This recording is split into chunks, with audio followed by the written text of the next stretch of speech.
Ramos Moya es un excombatiente de las AUC quien decidió dejar a un lado el camino de las armas por el camino de la educación. Pablo Enrique Ramos Moya fue reclutado a la edad de 13 años por las AUC, Autodefensas Unidas de Colombia.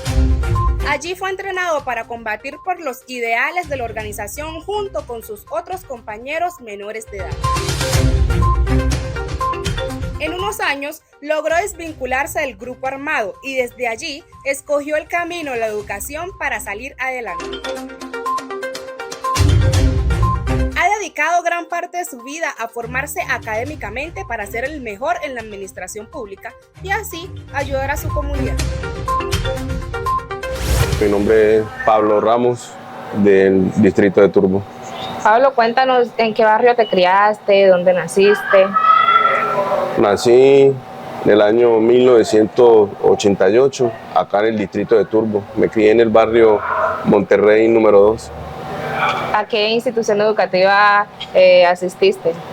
Pues la primaria la hice en la escuela Gonzalo Mejía, la que queda en el instituto. Fue mi primaria normal, de primero a quinto. Y el grado sexto lo hice en la institución educativa Francisco Luis Valderrama, que fue el último grado de escolaridad que realicé.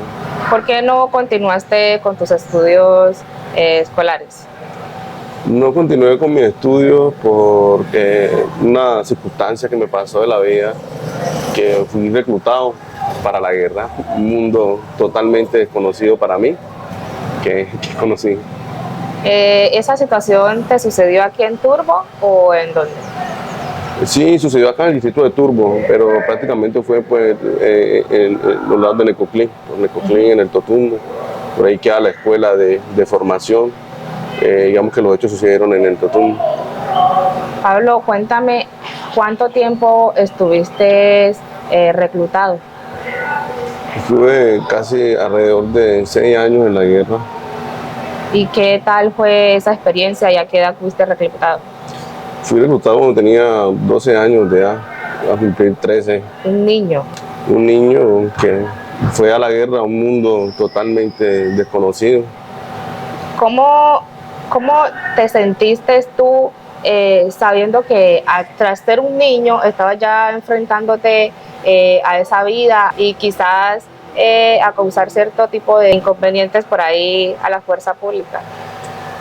Pues no, ya tú pasas de ser pues un niño, ya no eres un niño, eres tratado como un combatiente más de una organización, un grupo armado ilegal, al margen de la ley. Tiene un proceso de entrenamiento, de formación ideológica y doctrinal que te enseña destrezas para tú, digamos, destacarte en la guerra o en el combate, para tú ser un sobreviviente. Era un mundo totalmente desconocido, pero no, cuando ingresas ahí no puedes salir, porque cuando llegué a la escuela de formación, en medio de la formación, donde formaban todos los jóvenes del campo, de la ciudad, de distintas partes del país, había una tumba que decía "Descansa en paz el patrullero en seguridad".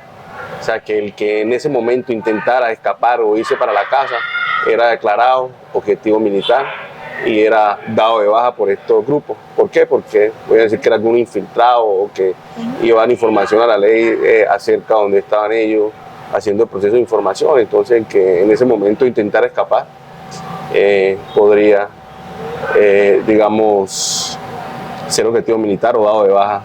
Muchos jóvenes, algunos quedaron enterrados en esa escuela de formación porque muchos que intentaron escapar, no corrieron con la buena suerte, fueron dados de baja. ¿Eran compañeros tuyos? No los conocía, no. Sí, compañeros pues porque estábamos en un proceso, digamos, de formación militar, pero no desconocía pues de qué parte venían o de dónde, su familia y eso. ¿De casualidad te topaste con algún otro turbeño estando allá? Con algún otro turbeño, sí, con muchos jóvenes, éramos muchos jóvenes de acá del distrito de Turbo que me encontré allá en la fila. Muchos de ellos en la actualidad me los encuentro en las calles. ¿Cómo fue ese proceso como de acoplamiento de tú ser un niño de 12 años, de estar en Turbo, en tu casa, con tu familia, allá estar en la selva? Sí, es un proceso de formación militar de 3 meses de formación. Te enseñan en los cánticos, te enseñan pues, las doctrinas o las oraciones del por qué tú debes combatir. ¿Sí me entiendes? Algo que recuerdo, te puedo decir, ¿cierto? Somos un movimiento de resistencia civil que protege derechos e intereses gravemente vulnerados por las acciones de la guerrilla y por falta de políticas estatales coherentes por las circunstancias, necesidades y oportunidades de la sociedad colombiana en el contexto de la globalización, ¿cierto? Todavía recuerdo esa doctrina militar que justificaba, sí, entre comillas, por qué teníamos que empuñar un arma y salir a combatir, quizás con personas también pobres, personas que no conocíamos, por qué están en otros grupos, o no sé, X o Y situación nos llevó también a empuñar un arma, una guerra totalmente desconocida. Después de un proceso de formación militar, ya tú, digamos que ellos consideran que ya tienen todas las herramientas, las capacidades y las destrezas militares para tú desenvolverte en el área de operaciones militares. ¿Recuerdas quizás algún acontecimiento que te haya marcado a ti hasta este momento de tu vida, estando allá? Bueno, sí, podemos decir que durante el proceso de formación el entrenamiento será tan fuerte que la guerra será un descanso. El entrenamiento era a base de plomo real, cuando estabas pasando las pistas. Cuando terminaba uno el proceso de formación, le quedaba una marca acá, en esta parte de acá, a todo el mundo, porque decían que era la marca de la escuela, que colocaban una ametralladora, pues, y el calzar a la cabeza, pues, moría, y no era un juego. Creo que un muchacho, no sé, alzó el pie y el pie se lo partió, pues, por la mitad. Y también recuerdo pues que en medio de la montaña también una muchacha que gracias a Dios no murió, pero sí me tocó ver pues cómo fue herida en un enfrentamiento y cómo lloraba y cómo se retorcía, que no la dejaban morir, que no la dejaban morir, que no la dejaban morir, una muchacha que gritaba en medio pues de fuertes combates.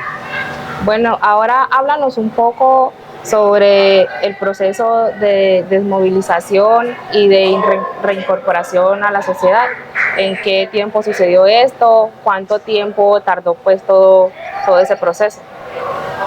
Pues los menores de edad no los desmovilizamos porque no entraba dentro del marco de la justicia transicional, Justicia y Paz en su momento cuando se desmovilizaron la autodefensa.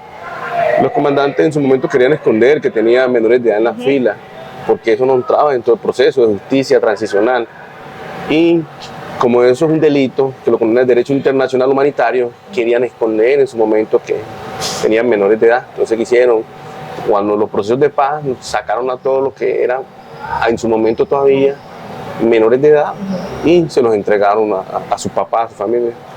¿Ah, sí? Los que sí, se los entregaron, que gracias por pues, una reunión, fue como un acto, ¿cierto? Como, digamos, un acto protocolario que se realizó y le entregaron pues a cada padre su hijo. El que no se lo entregaron, pues ya sabes que no corrió con la suerte, que quedó en la guerra, quedó en la historia de memoria histórica de los tantos o miles de menores de edad que han ofrendado su vida en una guerra que no conocen. ¿Cómo fue ese encuentro con tu familia? No, pues ninguno sabíamos que habían contactado a los padres ni nada. Estábamos 2 o 3 días por allá en un sitio y cuando vemos muchos buses, pues eran los padres de cada quien. ¿Qué sentimiento tuviste en ese momento? No, ya voy para la casa, ya pues se terminó esto. ¿Qué voy a hacer? ¿Qué hay allá afuera? Ese es otro mundo. Voy a retomar, muchas cosas pasaban por mi mente. Quizás hubo un choque entre lo que tú viviste allá adentro y luego al salir pues acá a la realidad o enfrentarte a otro tipo de situaciones. ¿Hubo un choque o tú supiste manejar bien la situación? No un choque de emociones, no un choque pues, de sentimientos, no, sí. Quería solamente llegar y ver cómo estaba mi mamá, cómo estaban mis hermanas, cómo estaba la familia, qué había cambiado, ¿cierto? Uno quiere saber pues de los amigos de infancia, de los vecinos, de quién no está, quién falleció, quién se fue. Porque de todas formas fueron tiempos considerables que estuviste allá adentro. Sí, quise salir y dije, bueno, ¿qué viene ahora? Me toca iniciar desde cero. ¿Cuál fue tu primer paso? Primer paso, hay algo que creo que en muchas entrevistas las personas no saben, no lo he dicho. Esta es una entrevista exclusiva que después que salí del grupo yo presté servicio militar. No soy un reservista de primera clase en el batallón Voltijero de Carepa. Entonces, coincidencialmente, no sé qué cosas de la vida, donde estuve ilegalmente, fui siendo miembro de la fuerza pública, soldado regular del batallón número 46 Voltijero. ¿Por qué decidiste prestar servicio militar? Porque se estaban armando las nuevas estructuras. Entonces tenía miedo pues de que tenía el conocimiento de pronto, que yo tenía pues conocimiento sobre armas y entrenamiento militar, entonces tenía miedo punto que hubiese sido reclutado Nuevamente. O sea, nuevamente. Entonces decidí irme para el ejército a prestar el servicio militar, también para buscar una oportunidad laboral, porque en el tiempo uno que necesitaba la libreta para trabajar, necesitaba la libreta para muchas cosas. Entonces decidí prestar el servicio militar. ¿Sufriste algún tipo de discriminación? No he sentido ningún tipo de discriminación, sino hasta hace poco una persona, un exalcalde, no voy a mencionar su nombre, fue que me trató pues como de desertado, que no sabía si yo era paramilitar o de la guerrilla, pero yo creo que es más desde desconocimiento de la normatividad, de los hechos que sucedieron, en los cuales yo estuve inmerso en un conflicto armado. No he sentido ningún tipo de discriminación. ¿Y rechazo por de parte rechazo, no, tampoco. Ni de familiares, Ni de la de comunidad? familiares, ni de la comunidad, ni gracias a Dios no he sentido ningún tipo de discriminación. ¿A qué retos te enfrentaste después de terminar tu vida en el ejército y también tu vida en las AUCE? Cuando el primer reto era ¿qué voy a hacer? ¿Qué voy a hacer? ¿Qué va a hacer de mi vida? Ya salí del ejército, hice un curso de vigilancia que me regaló una concejal, en ese tiempo era concejal en ejercicio en Ecoclin, que apreció mucho. Me regaló el curso, hice el curso de vigilancia. ¿Aquí en Turbo? Sí, lo hice acá en Turbo y un día fui en chancla, recuerdo, un 8, fui a la alcaldía y hablé con en ese tiempo el alcalde era de Tanislao, Ortiz Lara, y le dije que era un joven, que había salido de la guerra, que estaba eso, que necesitaba una oportunidad porque yo quería salir adelante, que si me da la oportunidad yo iba a retomar mi vida y yo iba a estudiar. En el año 2016 hice una especialización tecnológica en gestión del talento humano por competencia. En el año 2021 me gradué como administrador público profesional. Y este año, hace por ahí unos 20 días, me gradué como especialista en gerencia pública en UPB y voy a iniciar a estudiar mi maestría. Voy a seguir. Usted va de estudios en estudios y en estudios. Sí, claro, fuera de 10 diplomados que he hecho con diferentes universidades y por ahí otros 10 cursos complementarios. ¿En qué momento te diste cuenta que la educación era el camino? Porque antes de pasar estos hechos yo creería que si en el salón había 10 buenos, yo era el 10º, no voy a decir que era el primero, ¿no? Que era un buen estudiante, que fue como un reto personal. Yo un día me levanté y dije, Dios mío, podría hacerlo de nuevo, yo seré tan bueno como en ese tiempo, que yo estudiaba, que yo iba y era bueno. Entonces me reté, me recuerdo que estudiando los sabatinos en el Francisco Luis Valderrama, una vez me tocó hacer una exposición y la hice. Entonces ya los profesores comenzaron a decir que este pelado es un poco inteligente, este pelado es bueno, entonces ya comencé como a creerme de que sí podía, de que ese era el camino, y así continué. Y recuerdo en la anécdota desde la academia que yo trabajaba en el SENA, era el vigilante y tenía el computador ahí. Mucha gente a veces me veía pegado y pensaba que yo estaba chateando, no, estaba haciendo los trabajos en el tiempito que tenía ahí parado en el computador. También le ayudaba a los alumnos también a hacer trabajo. Me dediqué en las noches que estaba solo prestando el turno de guardia también a utilizar ese tiempo para leer, para crecer, para estudiar. para incurrir en este mundo que me gusta, lo social, proceso de transformación social, lo que tiene que ver con la estructura, funcionamiento del Estado, todo lo que tiene que ver con temas de gestión pública. Entonces me tomé en serio este camino de la educación. ¿Se podría decir entonces que tu vida ha sido una vida llena de esfuerzo y superación? Sí, yo creo que gracias a Dios, cuando Dios tiene un propósito contigo, Él lo cumple por encima del bien o del mal o de las cosas que las personas piensan que tú no puedes hacer. Cuando eres un propósito de Dios, Dios permite que vivas tantas cosas en tu vida, pero también te da la fortaleza, te da también la valentía de enfrentarte a los obstáculos y superarlos. Quizás en este momento de tu vida te has puesto a pensar qué estuviera haciendo si no hubiera sido reclutado en ese entonces.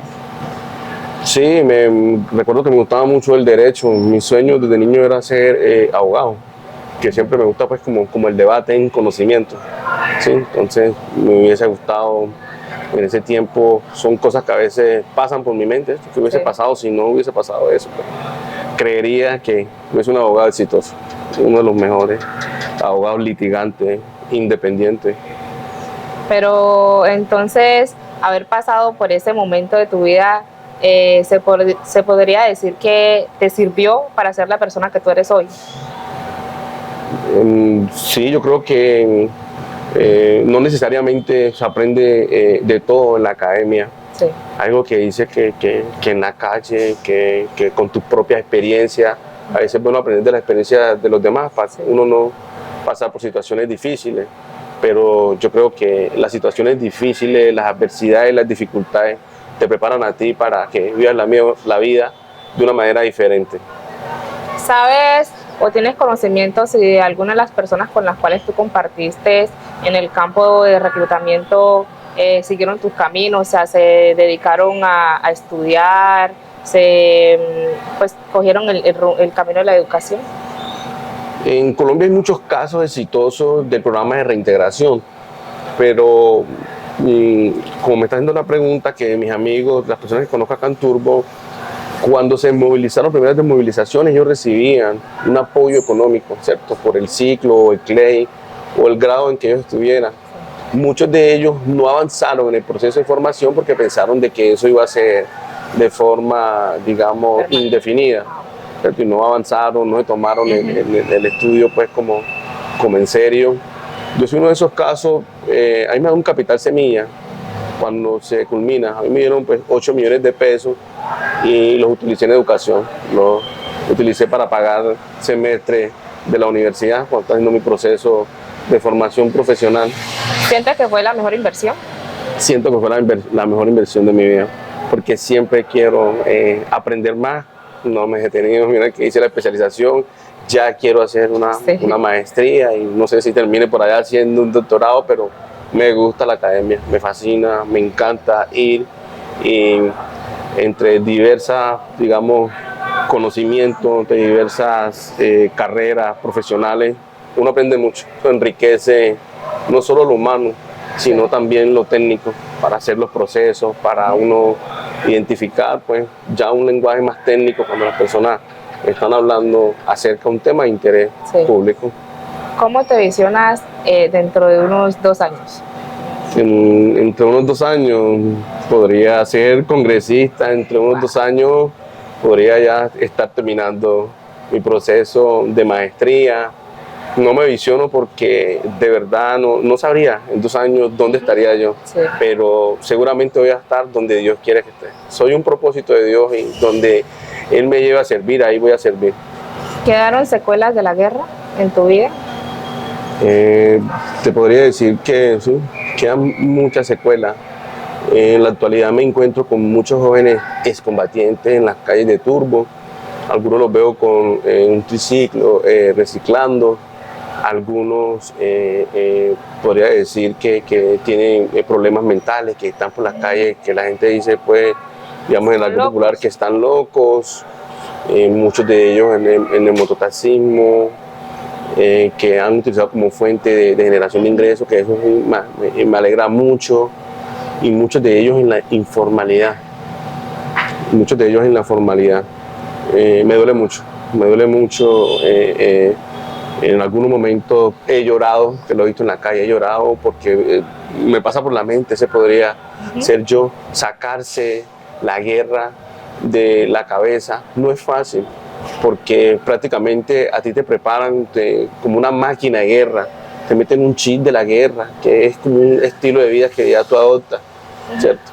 Y más a eso que han pasado por situaciones difíciles, por combates, por muerte, que les ha tocado, digamos, vivir la guerra en toda su esencia. Entonces es difícil, y yo creería que en el distrito de Turbo, en Colombia, desde la presidencia de la República, el hoy presidente Gustavo Petro, debería implementarse políticas públicas para ayudar a esta población, para ayudar a aquellos combatientes que un día le apostaron a la paz y que hoy están en situaciones muy difíciles, están pasando necesidades, están pasando hambre, quizás sí están siendo discriminados, estigmatizados por una sociedad. ¿Consideras que en ti quedó algún tipo de trauma psicológico? Creería que no, creería que aprovechó todas las herramientas que me brindó el gobierno nacional a través de acompañamiento psicosocial, psicológico, a través de las dimensiones que brinda el programa de reincorporación, de reinserción a la vida civil para las personas que pertenecimos a un grupo armado ilegal. Tuve muy buenos profesionales que me orientaron y que me prepararon para lo que hoy estoy viviendo. Le doy primeramente las gracias a Dios, porque fue Dios quien ha permitido todas estas cosas. En el año 2015 estuve en Francia y en España, cuando se están dando los acuerdos de paz con la FARC, en un programa del gobierno nacional. Un excombatiente de la FARC, un excombatiente de la autodefensa, una víctima, un psicólogo. Recorrimos el camino de Santiago de Compostela como una muestra a Colombia al mundo, que más allá de las diferencias podíamos trabajar unidos por la reconciliación, por la construcción de paz en Colombia, que la paz en Colombia sí es posible. ¿Desea brindarle algún tipo de mensaje a los jóvenes, a la comunidad turbeña que te están viendo en este momento? A los jóvenes que no dejen de luchar, a los jóvenes que este gobierno, yo sé que con la ayuda de Dios, en el momento que aprueben toda la reforma, van a tener la posibilidad de estudiar de forma gratuita, a que no pierdan el tiempo, a que estudien, a que se capaciten, porque de ellos depende el futuro. Ellos son los futuros gobernantes, ellos son los futuros administradores. Yo creo que los turbeños y las turbeñas tenemos que prepararnos para el desarrollo que viene. Toda esa operación portuaria, los turbeños tenemos que estar ahí, no solamente para ir y cargar, ser la mano de obra no calificada. Los turbeños tenemos que estar preparados y preparadas para administrar, para ser administradores, para crear empresas. El hospital y la alcaldía no pueden seguir siendo la única fuente de generación de ingresos para los turbeños. Turbeños que salimos de la universidad, que salimos de la academia, que pasamos por procesos de investigación. Tenemos que estar la capacidad también de crear empresas, de crear emprendimiento para generar empleo para nuestra gente. Tenemos que avanzar, jóvenes. En las manos de ustedes está el futuro para las nuevas generaciones. Tienen que prepararse para que cuando las oportunidades lleguen, lo puedan hacer de la mejor manera.